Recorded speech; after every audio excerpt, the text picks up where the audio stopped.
Disfrutar del teatro al Teatro del Vitral.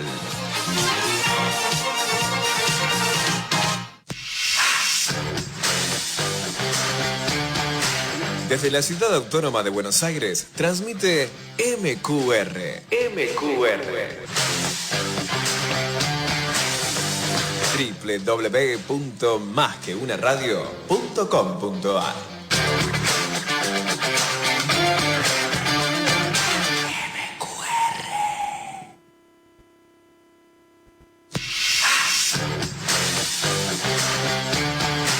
Desde la Ciudad Autónoma de Buenos Aires, transmite MQR.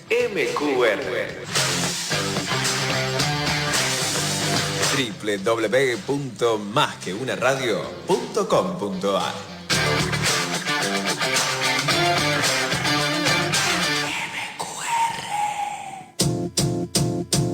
A partir de ahora comienza Una hora en compañía.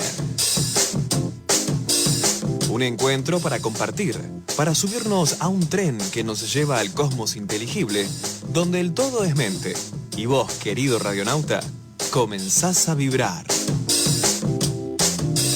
Conduce Nancy Bacari.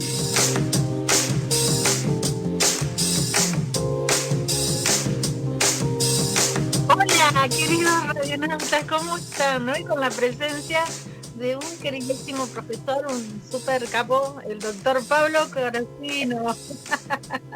¿Cómo estás, Pablo? Muy bien, ¿cómo estás, Nancy? Encantado de escucharte. Feliz muy bien. Me alegro que estés bien, me alegro mucho. Y hoy quiero compartir con los radionautas, ya que estamos muy próximos a las elecciones, ¿qué es el voto? Mira que... Y como vos sos divino explicando.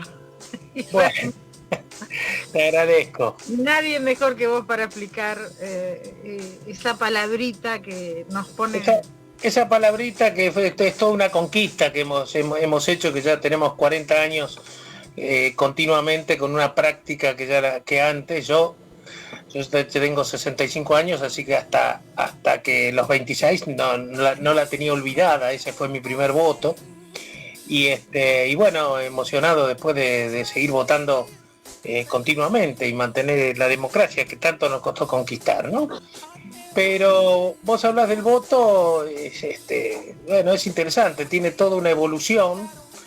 Y la verdad que es una herramienta que tenemos que saber usar, y no sé si todos la sabemos usar bien, porque tenemos que, así como vos estudiabas para prepararte un examen, uno tendría que estudiar, conocer un poco a los candidatos y no votar muy graciosamente lo primero que le viene a la cabeza, porque es toda nuestra responsabilidad.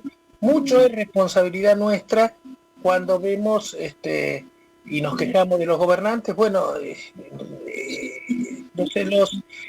tenemos que pensar que lo primero que quiere un político es ganar una elección. Entonces, si de repente nosotros ciertas conductas de los políticos la castigamos con el voto, va a cambiar la conducta. Mientras no su accionar no sea condicionado por el voto nuestro, entonces van a seguir vamos a seguir quejándonos de estos desgobiernos, y bueno, tenemos que aprender y votar como corresponde, ¿no? Ahora lo que tenemos primero es el voto de las PASO. Es el que tenemos dentro de 2 semanas. ¿Qué es las PASO? Las PASO, la sigla PASO son primarias abiertas, simultáneas y obligatorias. Eso es lo que significa. Este es un invento. A mí no me gustan mucho las PASO, porque se pusieron a partir del 2013. Pero esto antes eran las internas de los partidos políticos, cuando los partidos políticos tenían que definir quién era su candidato. Y para mí, ¿quién mejor que el afiliado del partido político para elegir su candidato, el que es el mejor candidato? Vos fíjate que ahora en 2 semanas vamos a tener una elección donde se puede dar esta situación.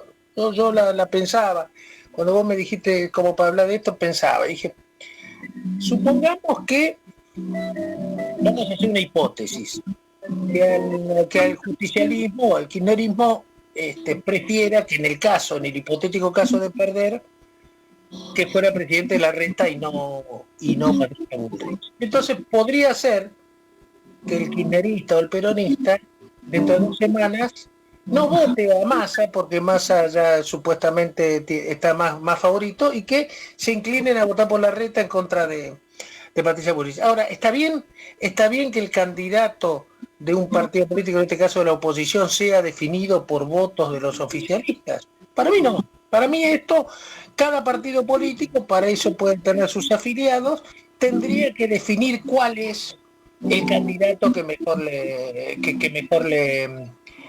cabe para representar a su partido. Bueno, pero aquí Sí. No, seguí. No, y bueno, y lo pusieron en el 2013 e hicieron que en vez de cada partido político definir su candidato, sean votos obligatorios donde los ciudadanos definimos qué candidato nos van a representar para la siguiente vuelta. Tiene además otro defecto que yo lo he visto en las últimas elecciones, en la anterior, cuando ganó el actual presidente. Están muy separadas en el tiempo. Ahora votamos en agosto, entonces si vos tenés que pierde el oficialismo, se crea un vacío de poder que entonces el presidente actual no puede, hasta diciembre, le faltan varios meses, tiene un vacío de poder total que no va a poder casi gobernar. Entonces, si quieren hacer esto, tendrían que hacerlo más cercanas al mes de diciembre, todas las elecciones, y que se definan, no así con tanta anticipación. Pero aparte muy perjudicial para la economía. Sí, a mi manera de ver sí, pero porque aparte vos lo ves que actualmente se está pensando en la elección, no en la economía. Entonces de repente los economistas podrán establecer si este convenio que Massa arregló con los chinos o con el Fondo Monetario para pagar es conveniente. Algunos te dicen que sí, otros que no, pero es indudable que tiene un componente político, porque tratar de cancelar las deudas con el Fondo Monetario, decir que con el Fondo Monetario no vamos a estar más, tiene rédito electoral. Entonces, de repente, para los justicialistas, de repente capaz que el convenio es malo. Hoy escuchaba unos comentarios que dicen que son que los chinos les prestan la plata a un interés muy alto, y bueno, no sé, pero esas cosas que pueden ser nocivas para la economía no se tienen en cuenta, porque ahora se está pensando en las elecciones, se está pensando en ganar la elección. Entonces hay 4 meses donde no se va a pensar en otra cosa que en las elecciones, y no nos podemos dar el lujo de perder 4 meses de tratar de crecer y combatir todos los flagelos que tenemos con la pobreza, ¿no? Pero bueno, es lo que hay. Pero, a ver, por ejemplo, el hecho de que mucha gente se sienta reacia a ir a votar. ¿Qué pasa si en el momento del voto, porque hay que ir a votar, si en el momento del voto esa gente vota en blanco? ¿Qué significa un voto en blanco? Bueno, es interesante tu pregunta, porque es muy distinto, y eso no lo explican, el voto en blanco del voto impugnado. ¿Cuándo un voto es impugnado y cuándo un voto en blanco? Si vos, por ejemplo, vamos al sobre y papel, no el voto electrónico porque además no sé cómo se impugna el voto en el electrónico, pero vamos al voto tradicional. Vos querés votar en blanco, vos metés el sobre vacío. Ahora, si vos querés impugnar el voto, podés meter 2 boletas de 2 partidos distintos por el mismo candidato. Por ejemplo, presidente, ponés la boleta de Massa y la boleta de la Reta. Esa es una manera de impugnar el voto. Ahora, ¿cuál es la diferencia entre el voto en blanco y el voto impugnado?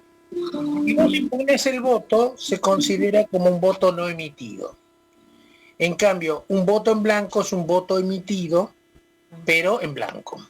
Entonces, supongamos, para estas elecciones las paso, no, pero para las otras elecciones,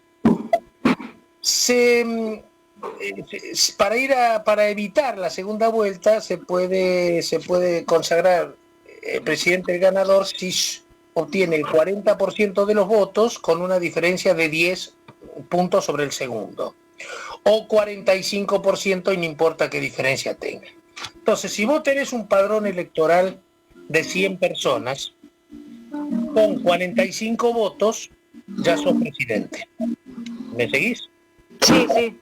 Ahora, si esos 100 personas que votaron, 45 votan a un candidato y los otros hacen voto en blanco, con esos 45 tiene el 45% del electorado. Pero si en vez de ser votos en blanco fuesen votos impugnados, se considera como un voto no emitido. Entonces, el que obtiene 45 votos tiene el 100% de los votos, porque se hace un total sobre 45 votos y ganó unánimemente. Entonces, de repente el voto en blanco sirve para ayudar a la otra minoría, a la primera minoría, porque si no, en una de ellas es menor el caudal y la diferencia, el porcentaje varía. Esa es la diferencia entre un voto en blanco y un voto impugnado. Pero esas cosas no te la dicen. No, y hay mucha confusión. Vos sabés que esa es una cosa que a mí siempre me molestó de los políticos en general, que es todo solapadamente. No se dice absolutamente nada. Entonces vos, por ejemplo, tenés otro problema en las elecciones muy grande. Es el voto. Ahora vamos a votar diputados y tener la lista sábana. O sea, la famosa lista sábana, y que ningún político de ningún partido trata de cambiarla. Entonces, ¿qué ocurre? Vos votás a la lista de diputados. Votás al partido que quieras. Elegí no sé cuál, el que te guste a vos, y tu diputado. Tus diputados son 10, 15, no sé cuántos hay en la lista de diputados. Ahora, vos no conocés a todos. Es más, no te cuentan ni siquiera en la propaganda los antecedentes, qué proyectos presentó cada uno, cuál es su historial legislativo, si es un buen legislador o no. Y vos votás y te ponen con título catástrofe el primero de la lista, título grande, sí, fulano, y los otros 20 ni los conocés. Y quizás ese fulano ni asume, porque en una de esas, y después asume el gobierno, a ese fulano lo nombran ministro, lo nombran en un cargo, otro cargo público, porque tienen que llenar los espacios de poder, y no asume. Entonces capaz que asume los últimos 10 de la lista que vos ni sabías quién era. Mira, hay un ejemplo claro que nos pasó durante la época de la pandemia, y yo en los cursos actuales lo digo mucho. ¿Vos te acordás de ese legislador que le pidieron que que renuncie porque le había tocado el pecho a la novia en la ciudad? Sí. Bueno, ese hecho es un hecho que son acciones privadas de los hombres, porque en definitiva lo que el hombre hizo, que dejó la cámara prendida, lo hubiese apagado y no pasaba nada.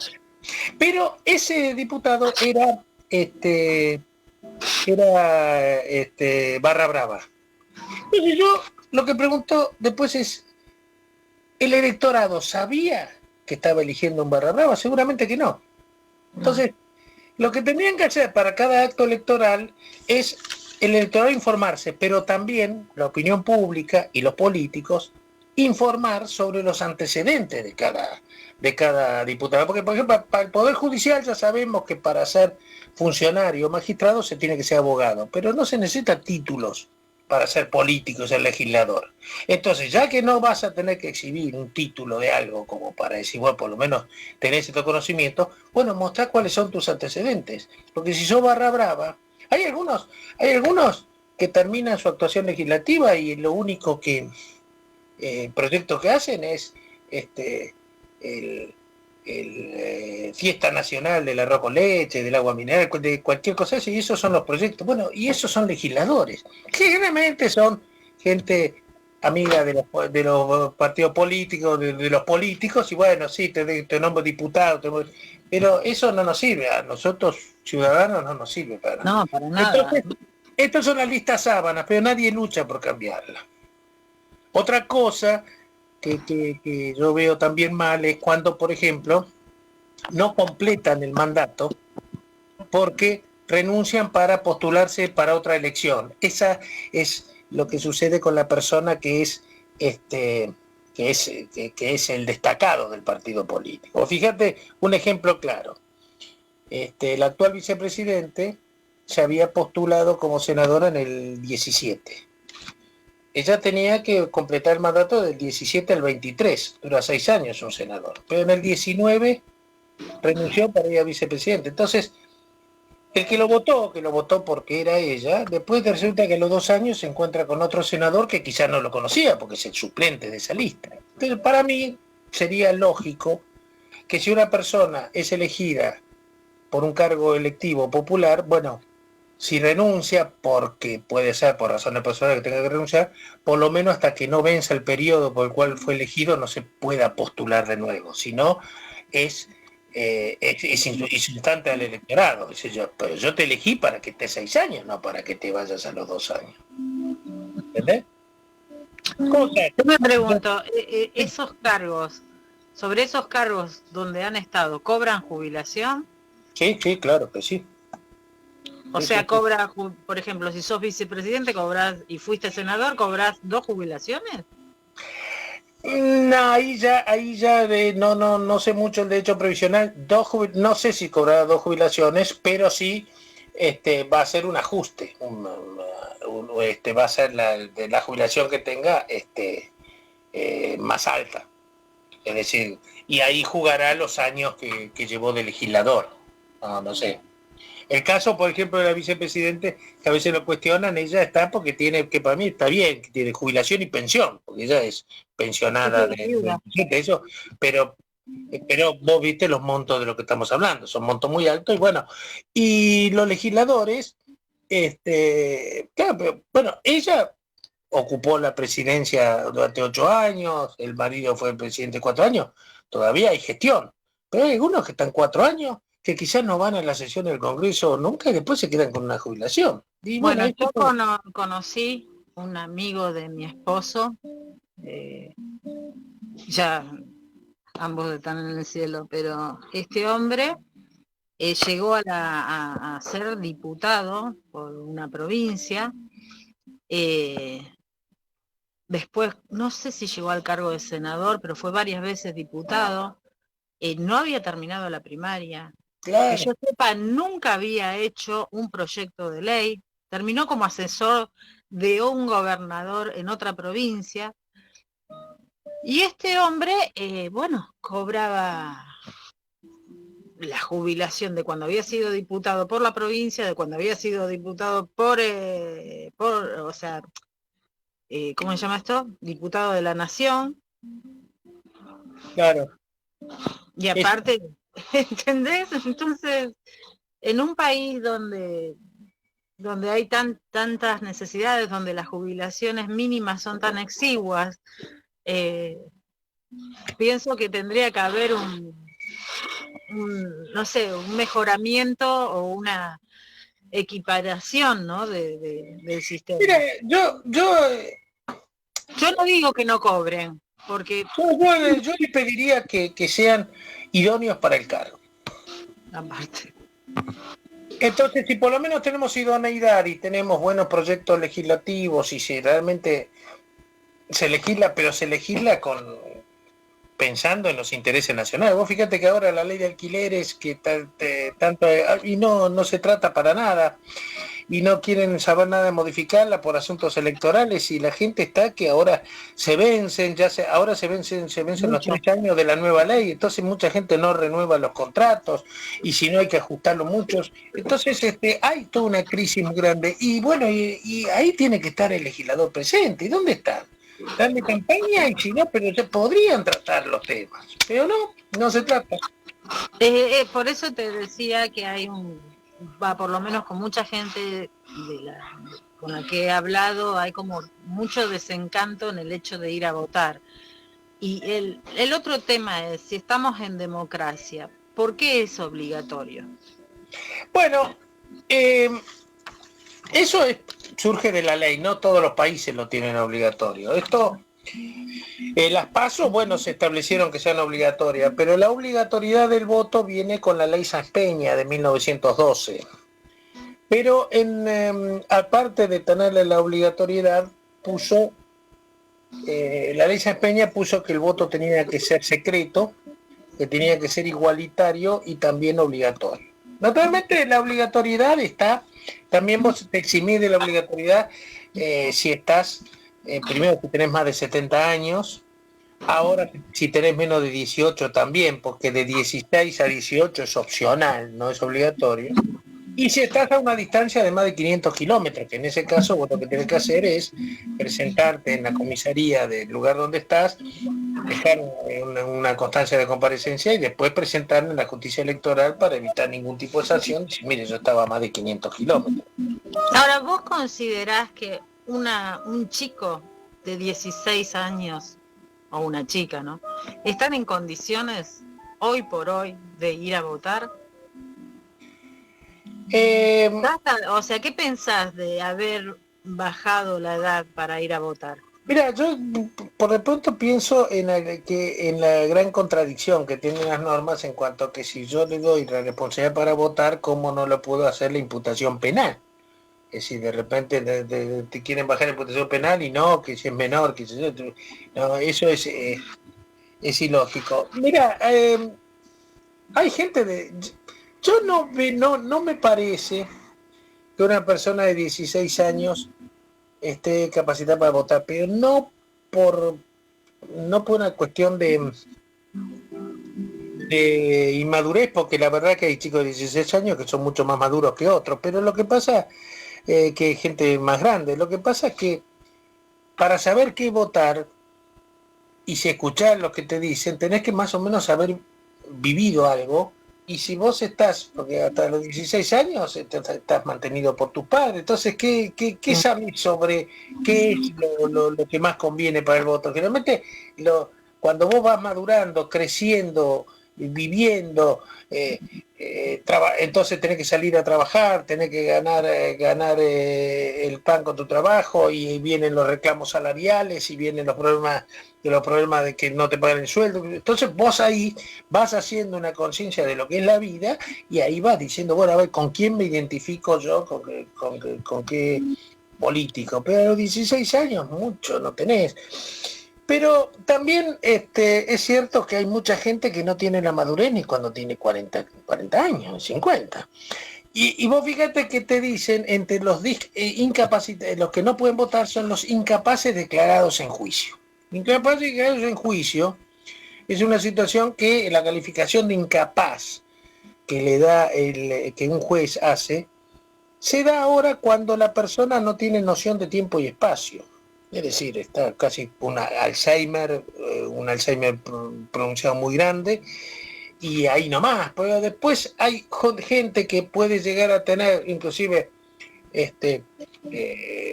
con droga, alcohol, claro, y que tiene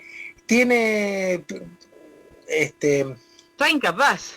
Bueno, no es incapaz, porque tiene noción de tiempo y espacio. Esos son los discapacitados. Fíjate vos, por ejemplo, el reclamo que hace la madre de Chano para que cambien esa ley, porque esa ley de discapacidad dice que para la internación tiene que consentirlo la persona. ¿Por qué? Porque no es incapaz, es un discapacitado. Entonces la ley es demasiado permisiva para establecer cuando una persona es para no incapacitarlo. Esto se da por los tratados de derechos humanos que hemos suscrito, que tienen jerarquía constitucional, donde dice que la persona que trate de permitir que la persona realice por sí la mayor cantidad de actos posible. Entonces dice, la persona que no puede actuar por sí es una persona que no tiene noción de tiempo y espacio. Es un principio correcto, adecuado. Ahora, cuando se trata de elegir, de votar, ese grado de discapacidad podría afectar o no el voto. Bueno, hay opiniones que dicen que sí, otros que no, como hay gente que dice habría que calificar el voto, porque hay gente que no piensa. Yo tanto no llego a decir, pero vos fíjate que a veces la gente, ahora mismo estaban en la discusión sobre el intendente de Tigre, si iba a estar o no en la boleta de Massa, y la justicia electoral le dijo que no. ¿Y cuál es el problema de estar o no en la boleta? Porque claro, va la esposa de Massa como candidata a intendente. Para mí eso es porque tome conciencia que la gente no corta boleta. Entonces ve al candidato, ese candidato, bueno, es Massa, yo quiero llevo toda la boleta. Y eso es un voto que no está ni razonado ni pensado, porque ¿cómo sé yo si los legisladores son buenos? Tenemos ahora gente del Parla Sur, no conocen los candidatos, simplemente ven el que es cabeza, el que es candidato a presidente, ese me llevo toda la boleta. Bueno, ¿está realmente capacitado esa persona como para votar? No sé. Y bueno, pero ahí también también digamos que estarían en consonancia con lo que es la lista sábana, porque vos... Claro. Pero vos sabés que para mí una forma ideal sería, y que me gustaría que los políticos alguna vez aceptasen esto y lo quisiesen cambiar, terminar con la lista sábana. Entonces vos, en vez de tener una lista de 20 diputados, ponés grupos de 5, vos podés tener una mayor representatividad y permitir al electoral, bueno, voto 5 de 5 de este otro. Porque lo que más ha afectado en este país, en general, es cuando un solo partido tiene mayorías absolutas. En ambas cámaras son una, porque entonces cuando no discute un proyecto de ley porque sabe que tiene mayoría propia, entonces son gobiernos absolutos. En definitiva, lo que tenemos que tener en claro es que nosotros vivimos en una república y tenemos que tratar de garantizar la república, lo que es una división de poderes, y que entonces los poderes sean totalmente independientes. Bueno, independientemente de lo que pasa con el Poder Judicial, que no quieren la independencia, siempre lo están atacando y agrediendo, pero vos ves que cuando la Cámara de Diputados y la Cámara de Senadores pertenecen al mismo partido gobernante, entonces las leyes salen como chorizo y no se discuten y no hay cambios, y el proyecto que manda el Poder Ejecutivo sale totalmente aprobado, y así no sirve un Poder Legislativo. Pero eso también lo tenemos que tener en cuenta nosotros a la hora de votar, cuando en vez de estar sacando así la boleta sin cortarla, pensemos el voto y decir, a ver, este no me gustan estos diputados, pongo el diputado del otro partido, senadores pongo de este. Eso va a hacer que haya más variedad en el comicio y más variedad de candidatos. Para eso me animo a decirte una cosa que no sé si me ibas a apuntar, pero te digo que es interesante para ahora que vamos a votar. Nosotros vamos a votar, cuando se vota diputados, se renueva la mitad de la Cámara de Diputados.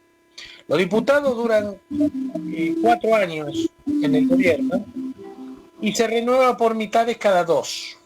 Por eso tenemos cada 2 años. Este año también van a votar senadores 8 provincias, porque como los senadores duran 6 años y se renuevan por tercio cada 2, un tercio son 8 provincias, y 8 por 3, 24, al cabo de 6 años se renuevan las 24 provincias. 8 provincias van a votar senadores y todos vamos a votar diputados, pero vamos a votar a renovar la mitad de la Cámara de Diputados. Entonces lo que habría que ver, si quiere estudiar bien el voto, dice, bueno, ¿cómo salió la elección hace 4 años? quién ganó hace 4 años, porque esos son los que se renuevan. Entonces, supongamos que hace 4 años, esto estamos hablando del 19, ganó el justicialismo, te hago un número hipotético, Sí, sí, por sí. el 80% de los votos. 80% de los diputados eran justicialistas y 20% del PRO. Entonces ahora estamos renovando 80% de diputados y 20% del PRO. Entonces quizás en una de esas dice, bueno, no, pero podemos votar a los justicialistas, ¿no? Mirá que es el 80%. Si vos querés un equilibrio, tenés que darle el voto al otro, porque se renuevan más de una cámara que otra. Por eso a veces se miente en las elecciones, por ejemplo, diputados te pueden decir, supongamos que en ese fueran 80, y gana el PRO por el 5% de los votos, no sería una victoria, sería una derrota, porque arriesga, el otro arriesgó 80 y perdió solo 5, sigue teniendo mayoría en la Cámara. Entonces hay que estudiar bien porque no estamos renovando iguales. La Cámara de Diputados en mitad de cada partido. Estamos renovando la mitad que fueron elegidos hace 4 años. No sé hace 4 años quién ganó y por cuánto ganó. Eso es lo que estamos renovando. Claro, pero ponerte a estudiar todo eso es como Y ponerte bueno, a la secundaria y agarrar un teorema, no sé. es así. O sea, y con el poco tiempo con que la No, gente... eso es cierto. Eso es cierto. Lo que pasa es que, ojo, después, cuando vino la ley Sáenz Peña y nos dio el voto obligatorio, bueno, y nos dio el voto secreto, principalmente el voto secreto que dijo y estableció Roque Sáenz Peña, bueno, esto permitió que vengan al gobierno los gobiernos populares. Eso fue el triunfo de Irigoyen, que de la otra forma no podía venir. Es decir, porque anteriormente los votos, bueno, no eran secretos, pero además no eran igualitarios, era muy selectivo. A algunos le podrá gustar eso, pero también es una manera que las masas populares nunca lleguen a gobernar y no puedan ser oídos. Porque vos fíjate que, por ejemplo, en elecciones anteriores, como por ejemplo, cuando fue la elección de Sarmiento, que yo lo leí hace poco en un libro, dice, ¿quiénes podían votar en esa época, antes de la ley Sáenz Peña? Y bueno, ¿quiénes no podían votar? Aquellos que tuviesen deudas o fuesen ejecutados bienes contra el Estado. Si uno tenía deuda contra el Estado no podía votar. Si uno era acusado de un delito, tampoco podía votar. Quien fuera demente, bueno, eso tampoco ahora. Pero los domésticos, personal doméstico asalariado no podía votar. Tenían que ser propietarios. Si no eran propietarios no podían votar. Y la propiedad pertenecía a los varones, no la propiedad de la mujer. Entonces no podían votar a mujeres. Tenían que ser propietarios. Si vivían de alquiler, no.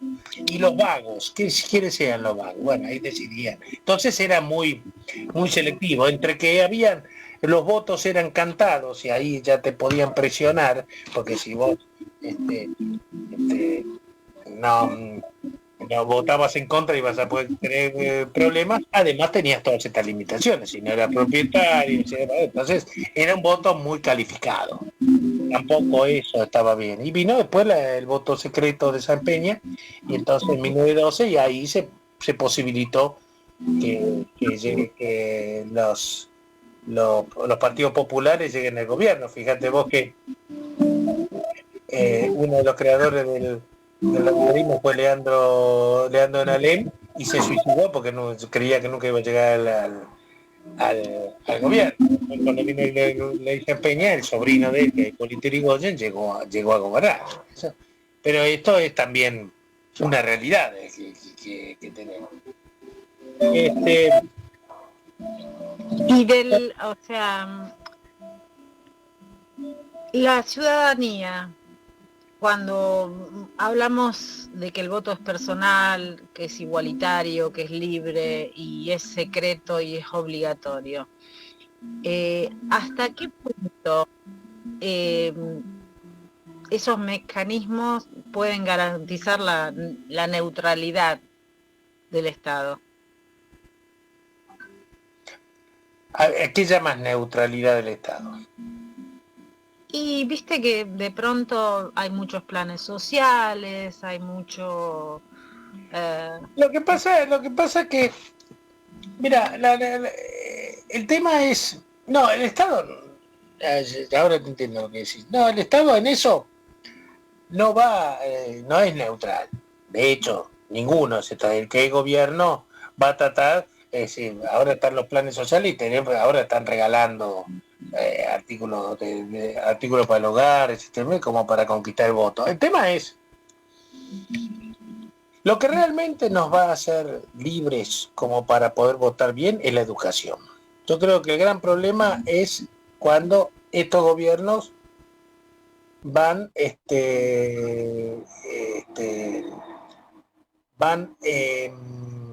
atacando la educación y hacen, vos fíjate que inclusive los temas de las asistencias al colegio, ya ahora hay muchas provincias que no tienen tiempos que llevan sin clase, además esa obligación de promocionar a los alumnos, y porque si no los estás estigmatizando si vos los aplazás. Yo he sido aplazado en su momento y fui educado con una disciplina mucho más fría que la de ahora, y bueno, acá estoy.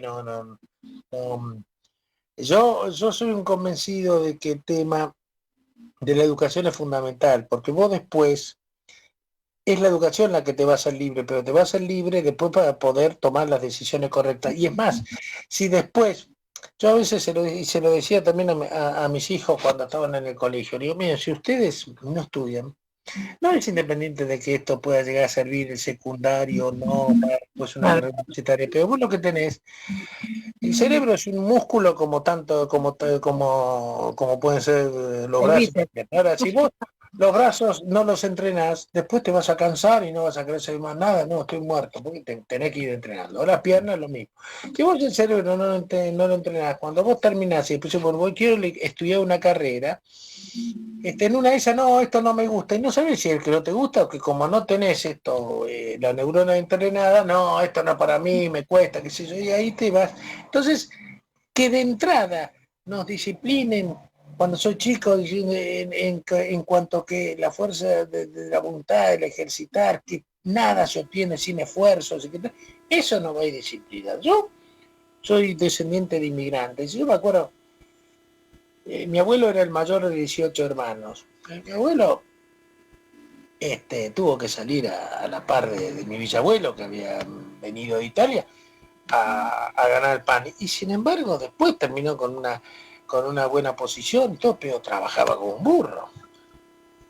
Y y tenía la educación. El inmigrante, cuando tenía educación, pudo llegar a si nosotros no tenemos educación, bueno, ahora, cuando vos no tenés educación y llegás a este punto que tenés que votar, y bueno, sos presta fácil de poner, entonces te ponen la zanahoria delante de la nariz y vos comprás.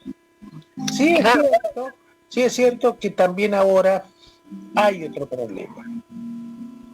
El otro día se lo escuchaba a un periodista y tenía razón. Uno dice, bueno, hay que dar trabajo. Dice, bueno, hay gente que ya no alcanza con darle un trabajo eso, porque la verdad que necesita el pan de cada día. Entonces, los planes son hasta necesarios, porque vos dices, bueno, tenés que trabajar y después con los años te vas haciendo, vas creciendo. Hoy no podés, hay gente que no puede esperar años. Tenés que solucionarle el día a día.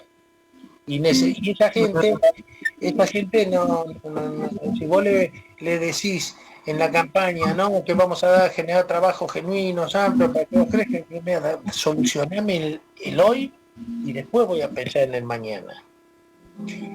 Eso con independencia de gente que vos la ves que está quemada, inclusive por la droga, el alcohol, vos decís, bueno, uno lo ve a veces en la calle y gente, y a esta persona la quiere insertar en el mundo laboral, ¿dónde lo pongo?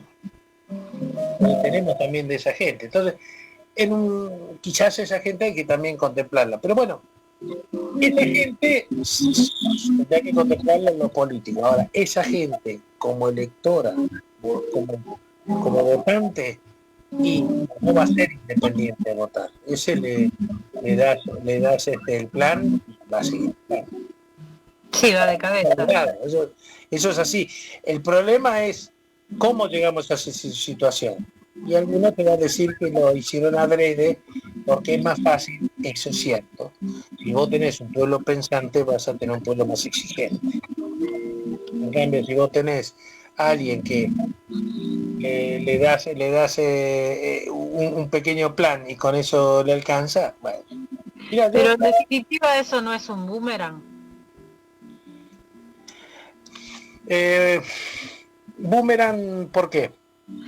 Y porque, a ver, al no tener educación no tenés responsabilidad porque nunca la adquiriste, porque no sabés lo que es la responsabilidad. La responsabilidad se da con la obligación. El estar educado, el empezarte a formar, te obliga a aprender, te obliga a dar una respuesta, te obliga a hacer una tarea, te obliga a un montón de cosas, a cumplir un horario. El no tener, y yo veo que cada vez a nivel educación se nivela para abajo, porque Sí. una escuela pública prácticamente tarea para la casa no existe desde hace muchos años, ni que hablar el tema de, a ver, pasá por ventanilla que te doy el boletín y ya te recibiste. Claro. Entonces, tenés a gente que no sabe pensar, que no puede decidir con razonamiento, porque no sabe razonar. Pero ese es un problema, lo que vos estás diciendo es un problema para esa persona, pero no para el gobernante, porque el gobernante lo que quiere es el poder, entonces siempre va a contar con el voto, tiene un voto cautivo ahí. Sí, bárbaro, pero llega un momento que tenés que tener a alguien que piense, porque, o sea, tenés que tener a alguien que maneje una máquina, tenés que tener, y que no se corte los dedos, tenés que tener, no sé, gente en la universidad, gente que produzca. Si cada vez lo que tenemos es para menos, Mira, el país se hunde. yo creo que esta gente se va a preocupar de que por lo menos de nivelar para abajo en la mayoría, para conservar el poder. Después que haya una minoría que piense, que haga, para que haga el trabajo, está bien, sea necesario. Pero que la mayoría esté para abajo. Está bien, pero muchos chicos se han ido. Lo hablo por parte de mis hijos, se han ido afuera. Sí. Y el tema es que ¿cuántos son los que se siguen yendo? ¿Vos sabés lo que es ir a... Bueno, vos sos un hombre que ha viajado mucho, no sé si alguno de tus hijos se fue. Mis hijos no, pero tengo... Mi hermano se le fueron los 2 hijos, se fueron. Bueno, irte a Seiza y... pucha. Y ver que no sos el único padre que despide. No. No, pero lo que pasa es que vos lo ves desde el punto de vista de los ciudadanos y eso, pero yo te hablo, hasta acá lo habíamos estado hablando desde el punto de vista del gobernante. El gobernante, por lo menos el gobernante del gobierno popular, quiere una mayoría de los otros y con eso asegura la elección. Nunca yo los he visto preocupados por los asuntos del país, del crecimiento del país. Simplemente es el deseo de estar en el poder. O fíjate que el sistema republicano te dice de que es uno de los requisitos es la periodicidad en el cargo. Vos no podés perpetuarte en el cargo. Y sin embargo siempre pretenden perpetuarse. El gran problema que tiene ahora, por ejemplo, y que está en la Corte, gestionó el tema del gobernador Hermosa, y bueno, la lógica que la Corte le tiene que decir, mire, usted no puede seguir perpetuándose, porque por más que la Constitución local le diga de que usted puede perpetuarse, el sistema republicano, que es el artículo 1 de la Constitución, dice sistema representativo republicano y federal, y las constituciones provinciales tienen que respetar lo que dice la Constitución nacional, y la República dice periodicidad en el cargo. Vos no podés perpetuarte. Esto es la base del sistema republicano. La República nació con la Revolución Francesa y combatió la monarquía. Fue combatir esos gobiernos absolutos. Si vos te perpetuás en el cargo, sos un tipo absoluto. No, tenés que tener una república, periodicidad, es uno de los requisitos básicos de la república. Pero lo que quieren es el poder, no cumplir con las leyes. No, para nada. ¿Qué pasa con la gente que está fuera del país? ¿Qué pasa con el voto? O, por ejemplo, o mejor que eso, ¿qué pasa con el voto electrónico? Bueno, el voto electrónico, pero ¿qué se supone que tiene que pasar? Es una distinta manera de votar, tratar Sí, de más hay mucha gente que no quiere, hay mucha gente que... En general los que no quieren el voto electrónico, porque hay países, Brasil ya tiene voto electrónico hace muchos años, los que no quieren el voto electrónico generalmente es porque piensan siempre en la posibilidad de manipular el voto. El voto electrónico es más difícil de manipular. El otro es más fácil porque vos podés meter sobres. Mira, una vez me habían hasta comentado, una vez había sido yo presidente de mesa, y uno me decía, acá en Buenos Aires es más difícil, pero en el interior puede ser. Entonces, por ejemplo, iba uno, decía una manera de hacer trampa en los votos. Entonces iba uno y votaba y se llevaba, metía el sobre que no tenía la firma del presidente y se llevaba ese. Entonces el presidente tiene que mirar bien que esté su firma en el sobre. Y metía un sobre en blanco. Entonces después se quedaba afuera con el sobre firmado. Y venían los votantes y le decía, yo te doy, metía un sobre de su candidato y decía, yo te voy a dar 100 pesos, 1000 pesos, lo que fuera en el momento. Si vos vas, metés este sobre, vas y votás y metés este sobre y me traes el sobre que te van a dar, ese con la firma. Entonces cuando le daban el sobre vacío con la firma, le pagaba y así iban condicionando los votos y para ganar. Y eso, dicen, en el interior era muy común. Entonces, y esa es una de las que me contaron, de las tantas trampas como para hacer el fraude electoral, en el voto electrónico es más difícil. Es decir, cuando te dicen que no quieren el voto electrónico es porque quieren hacerlo. Ahora, el voto electrónico es auditado por algún sistema especial, ¿no? Sí, no sé exactamente bien cómo es, pero interviene la justicia electoral y tiene sus claves y sus cosas que lo manejan solo ellos. No. Es más difícil, puede ser que algún hacker meta alguna mano, yo no creo que exista el crimen perfecto, pero pero aparentemente es más difícil que el otro, aparte de ser más ¿Es más caro? ¿Eh? ¿Es más caro o es más económico el voto electrónico? Y la verdad que no te sabría decir, así por lo que he visto el despliegue, que el otro día hice un simulacro de cómo actúa, y no, te digo, tiene pantalla, computadora, parece más caro. Pero es cierto que lo que se usa para eso sirve después para otras elecciones. En cambio, el voto manual tiene un costo de papel que es enorme, porque hay que hacer boletas. Hay una cosa que ahí aprovecho para decirte, porque una de las cosas que tiene el voto impugnado es cuando no son boletas oficiales. Que eso entonces la gente tiene que tener cuidado, porque en una de esas la boleta de las PASO, después se la quieren meter o se la meten en la mesa cuando son las boletas, cuando son las elecciones nacionales, entonces quizá la gente en la confusión no sabe y agarra la otra boleta.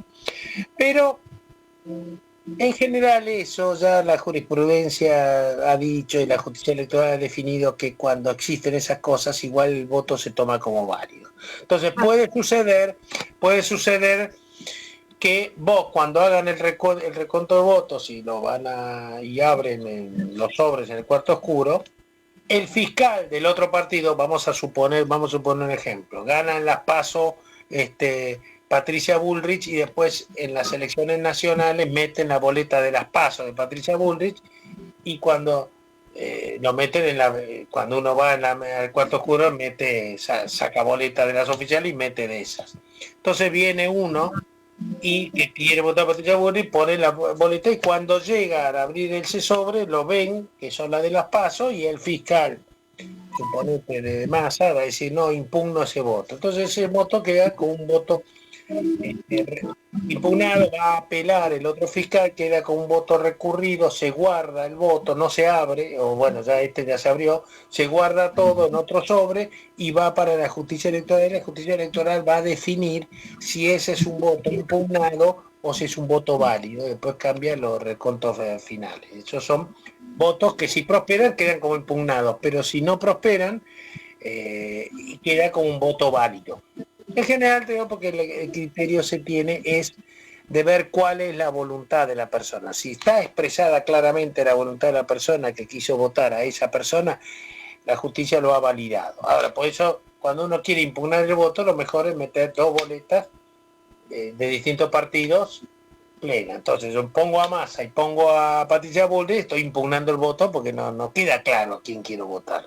Por eso, si vos, por ejemplo, pones dos boletas de Massa, una boleta de Massa y una boleta de Bullrich, pero ponés la de Massa solo, la cortás y solo pones Massa, y la de Bullrich la ponés completa, es voto impugnado para presidente, pero voto válido para todos los otros cargos, porque ahí pusiste una sola boleta. ¿Qué pasa con la gente que está en el exterior? ¿Votan las PASO? ¿O simplemente vota la elección final? Por ejemplo, yo tengo hijos míos que bueno, son de acá, de Capital, y están ahora en Italia. Yo creo que pueden votar, la verdad que no conozco si hay alguna, si para las PASO pone una diferencia, pero me parece que no, que es el mismo padrón y pueden votar para las PASO como para las nacionales. La única condición que se le pone en la ley es que haya, al tiempo del cierre de los padrones, contabilizado. Contabilizado que tiene su domicilio ahí en el exterior. Es decir, si por ejemplo se fue hace 20 días a radicar a España, no va a poder votar porque está acá en el padrón figura como que está acá. No hay posibilidad de votar en otro lugar, salvo que seas autoridad de mesa. Vos no podés estar si estás a más de 500 kilómetros, bueno, yo quiero votar, voy a votar acá y que me pasen de... No, vos estás en el padrón, en la mesa que te corresponde y tenés que estar ahí y a votar.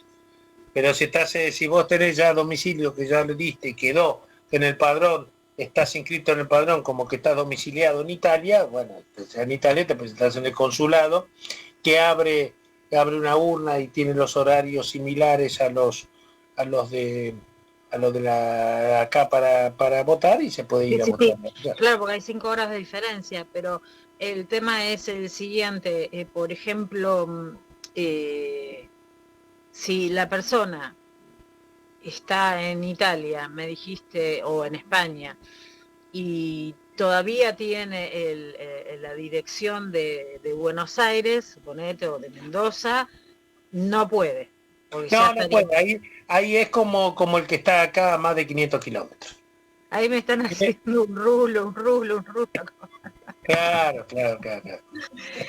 Se fue volando como tus clases. Y está hablando palomita. Sí, y mirá que todavía quedaron muchas cosas por decir. ¿Verdad? Para otro martes. Previo, sí, pues sea de este tema o de otros, yo encantado, me gusta. Sí, no, aparte es hermoso escucharte y siempre aprendo y mis radionautas se van a ir llenos de conocimiento, porque realmente hay mucha falta de conocimiento en lo que es la ventaja de ir a votar. Sí, yo lo que siempre digo es de la importancia del voto, porque yo sostengo que al político le interesa el cargo. Entonces, yo siempre pongo este ejemplo, no sé si lo he dicho, lo digo varias veces en clase, y no sé si lo dije en la clase que vos tuviste conmigo, pero por ejemplo, siempre estamos con el tema de la seguridad, ¿no? Que el problema de la seguridad, Ahora,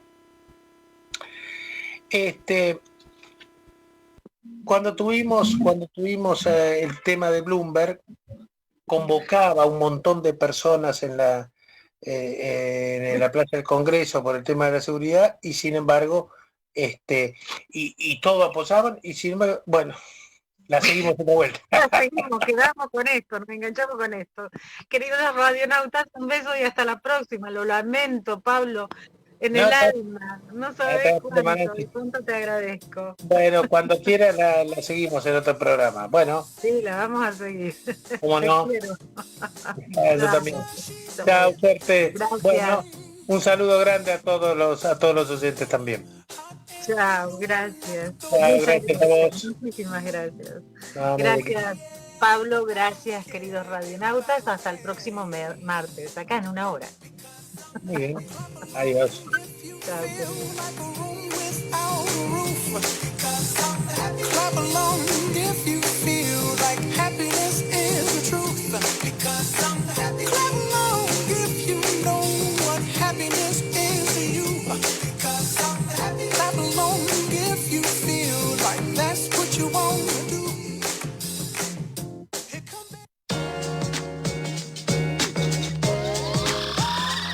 MQR, más que una radio.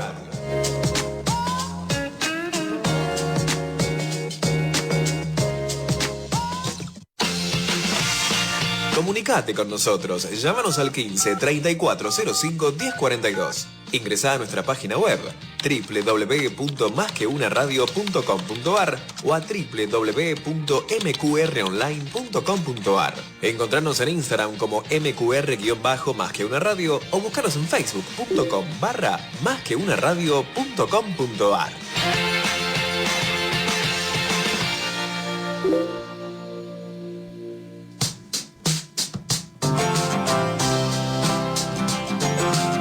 Todos los jueves escuchá Intercambio Inmobiliario Federal, un programa que comparte la experiencia de diferentes profesionales inmobiliarios de todo el país, quienes nos brindarán detalles de su actividad desde sus inicios y hasta la vorágine laboral que día a día transitan.